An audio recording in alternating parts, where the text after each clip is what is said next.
What up guys, it's Cheapie back with another video. This time it's going to be on Tearlaments.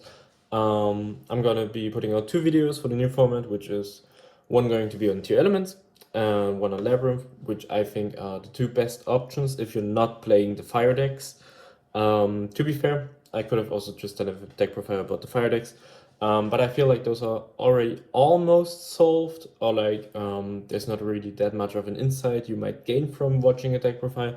It's more about putting in the work and testing the deck, testing the mirror matches and all that stuff. So I feel like I'm just gonna show you those 2 decks. And those are really nice budget options, even if you don't have SP Little Knight.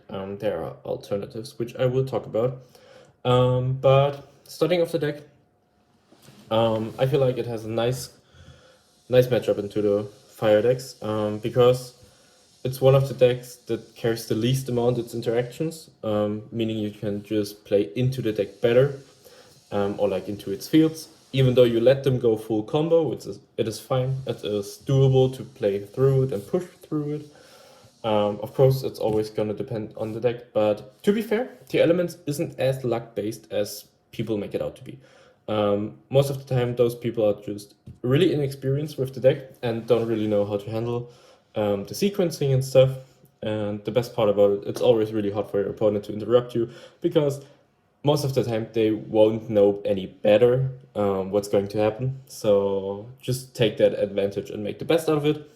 And yeah, so I'm gonna go into the deck, and just the last thing is, I'm not playing the Horus engine, but I will get into it why.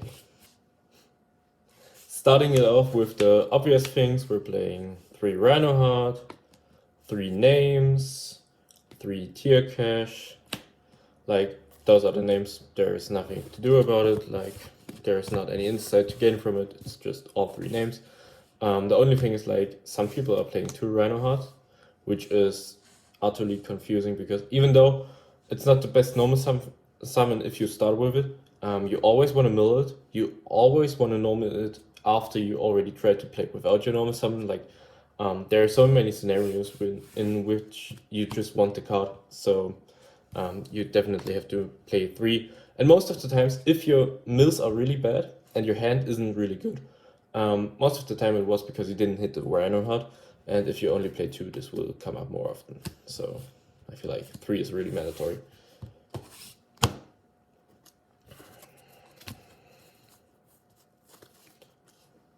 Then obvious Tearlaments cards, 3 Pearl Rhino, 3 Scream, and I'm playing 3 Celiac. This is like the only thing which is not really that standard, but I feel like the more people test the deck without the millers, it should be standard. And this is the thing like I want to talk about. The one thing you have to consider is, without getting into the nitty-gritty of the mathematics behind it, there is something like a mill to draw ratio in the deck. You can assume an average of 6 mills, which is, I think, reasonable. If you think about it, it's just Sheeran and Scream, and you don't count in Tier Cash Mill 2, Tier Cash Mill 3 again. Sometimes something gets negated, so I feel like calculating with 6 is a pretty good number. And if you think about it like this, a 1-off in the deck has a higher chance to be milled than to be drawn, because you mill 6 and only draw 5. Which isn't that much of a big difference, but you thin out your deck and you mill 6, so it can happen. At the same time, you also have the danger draws, which can make like you draw 6. So there's a lot to it, but in general, you have a pretty even chance since the millers are gone. And so you have to think about each card separately and in a vacuum, and how good it is to draw. And it's not as easy to make out the bad mills or the bad draws. But for example, cards like Night Sword Serpent are really insane, and we're just not playing it because now the ratio of it is messed up, because you draw it more often in comparison to before, when you just thought about milling it, because you milled it way less. Yeah, so I feel like 3 Celiacs are just a call, because you want to draw it and mill the Rhinoheart, or you just want to mill it by itself to get more value out of it. And also with other cards it makes more sense. So of course every Tearlaments deck need dangers. Dangers are really insane cards. I'm only playing 2 Nessie and the Jackalope and the Mothman. Only 2 Nessie because, yes, it's nice to have an Aqua in the graveyard for things like Mudragon, not Mudragon, for Garura. But to be fair, if you're going second, which is like the thing you should be concerned about, not going first because this deck just annihilates going first most of the time, you don't really care about having an Aqua in the graveyard because you much rather summon something like Mudragon to protect your field, to go into Baramut Truck, to go into Totally Awesome, and you're not really going into Kaleido going second that often. For this to happen, you need to have like really good mills, which can happen, but most of the time the Nessie isn't the thing that will put this over the edge and just make you steamroll your opponent. Nessie is probably not it, but I just chose to play another Jackalope over a second Mothman, just because I rather special summon the Mothman out of the deck than hit a Mothman in my hand. But you need one to have it at level 4. And so I figured like these 4 are the perfect ratio. You can always bump up the Nessie if you really want to, but you need to think about like, you need something to do with them. And we're not playing Struder, because there's simply no space in the extra deck for the Baron. And this is the thing about the budget. If you don't have SP, you should almost 100% cut the SP, put in the Strudo into the main deck, maybe bump up the Nessie to 3, and then just play the Baron in the extra deck. This is the thing I would advise you to do, but since I don't find the space for it, I'm not able to do it. But this is just another budget alternative if you want to make it even cheaper and you don't have SP Little Knight. And now we get into the rather more interesting part of the deck. We're playing 2 Malicious and 2 Elemental Hero Shadow Mist, which is the addition in the deck. I feel like Horus is not really worth it that much. I'm still considering it, I'm still testing with it, but overall I find them rather useless because I don't really care about the Zombie Vampire Mill 4, just to have an Exceed body on the field and just to discard a card for it, which I cannot trigger because it discards for cost the Imsteady and also the Gold Sarcophagus and stuff, and putting a prick into my deck. So overall, I don't find them that useful, but I'm still testing with it. Maybe I found something. But the really important card I want to talk about is Elemental Hero Shadow Mist. This is the card, which adds you a hero if it's sent to the graveyard. Most importantly, you can add Denier or Malicious.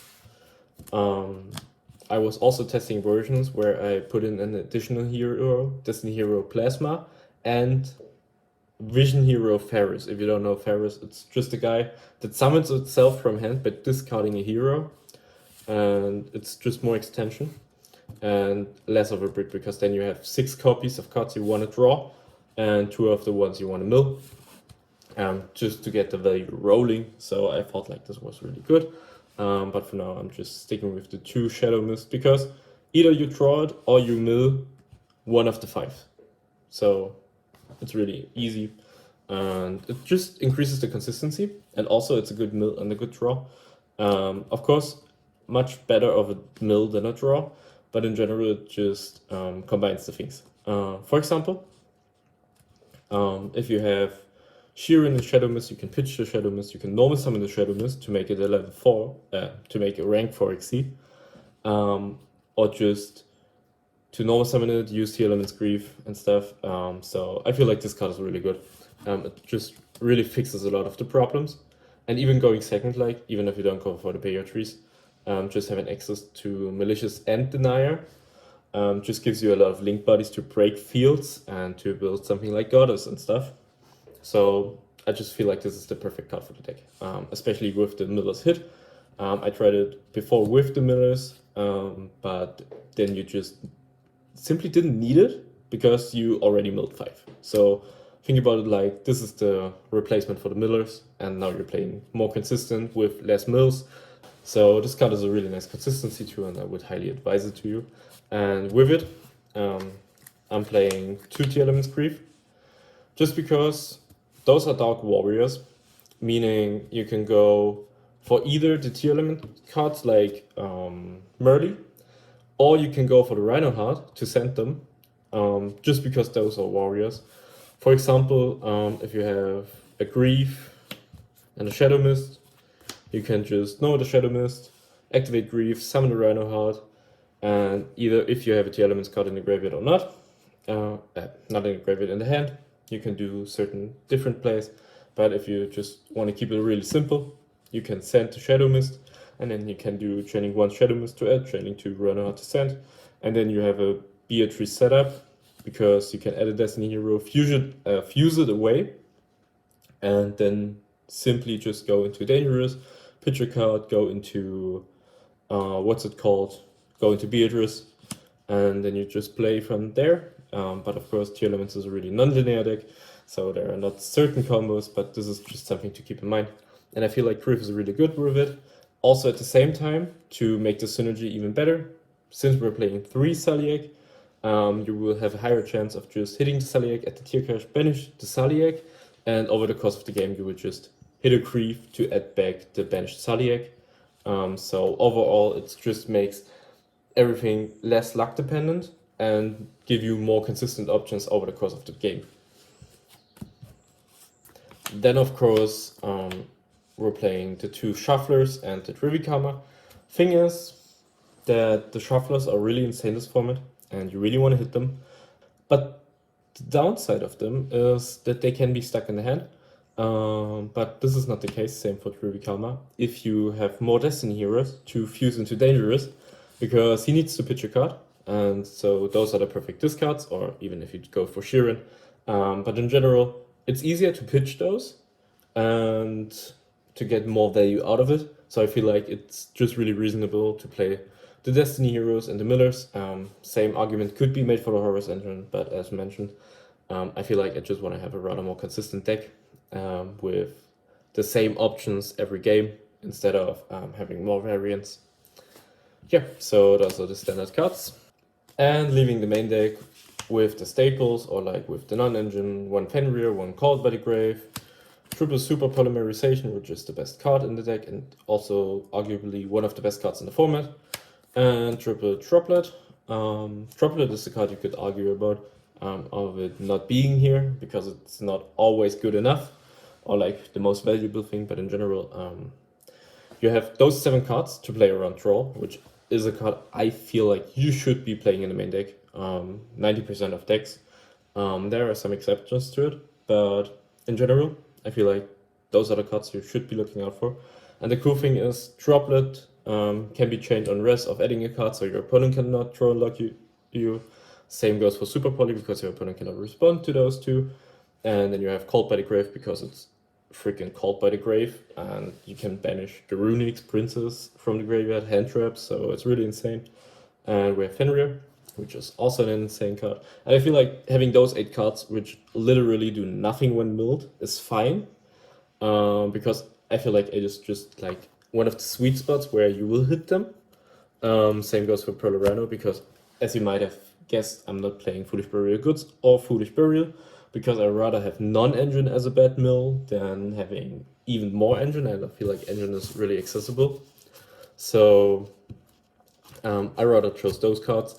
And I'm side decking Drone Lockbird, but at the same time, things you could do is setting one of it, and then maybe put out a Saliak or a Grief if you really want to, or even put out a Droplet to play the Drone Lockbird in the main deck. I'm siding it rather, because I feel like this is overall better, even if you go first into a lot of hand traps, because most of the time Drone Lockbird doesn't prevent your opponent from OTKing you. So for example, if they're playing like 14 hand traps, if they are playing a really non-engine heavy deck, I'd rather have Droplet to stop them than have a Droll, which does not save me from being OTK'd. Yeah.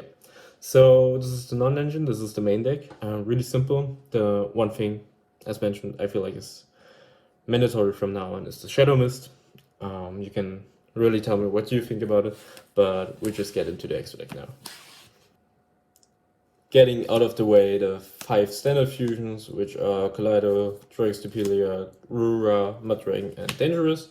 Those are the standard cards, which you will always need. You just need the Dragostupelia for longer games, and also just being able to shuffle back Mudragon to summon Dragostupelia, then shuffle back Dragostupelia to summon Mudragon, and then go on and on and on. To have infinite grind game is really important and will win you a lot of games. So even though you don't summon Dragostupelia going first, like ever, or like in really niche scenarios, you just need it for turn 3 and onward.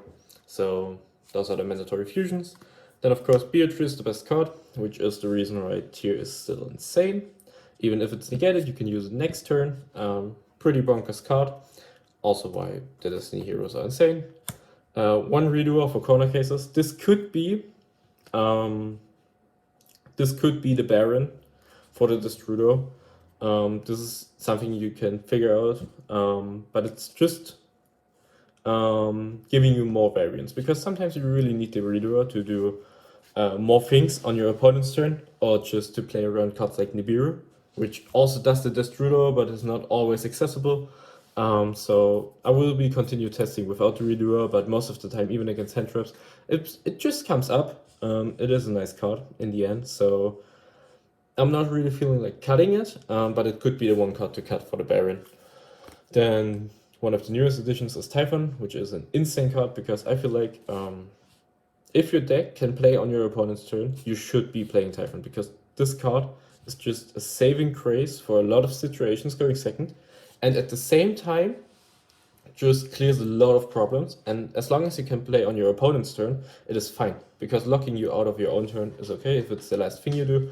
But if you're not able to interact during your opponent's turn, you're just giving them like a sign, yeah, you can OTK me if you can out the Typhon, which is really bad. But as long as you can play on your opponent's turn, it's really nice.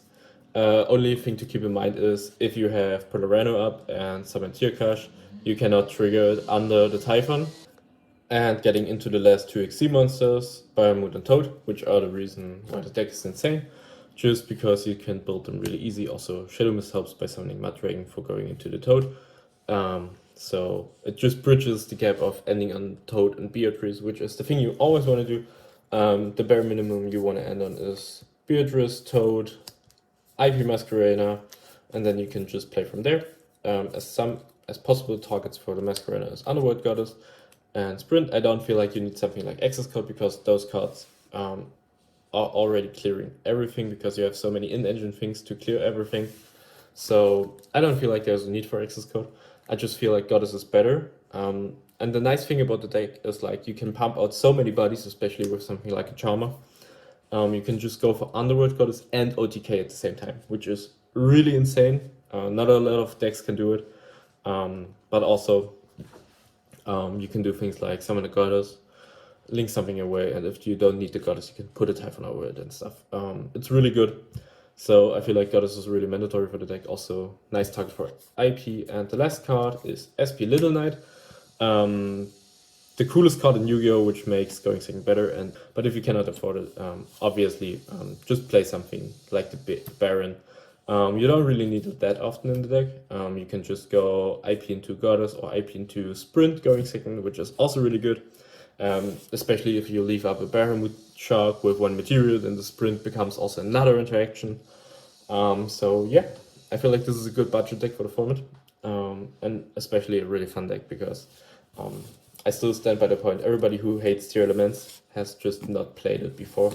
Doesn't matter if it was during the Tier Zero or if it was during the post-banned format. Tier is just a really fun deck. So this was the deck profile. I hope you liked it. Let me know what you think about it. If there's something you would change. If there's other spicy decks you feel like should be explored. For example, like the Cartesia alliance with Albion to just have Upstart Goblin in the deck and send El Shaddai Hollow from the dude from Shadow, which name I don't know, Epsilon. After you made Krangenol with Cartesia, any text like these. Let me know if you consider these, what you're playing. I just feel like Shadow Mist is the perfect card. And yeah, so have a good one, and we see us in the next one, maybe in the Labyrinth deck profile.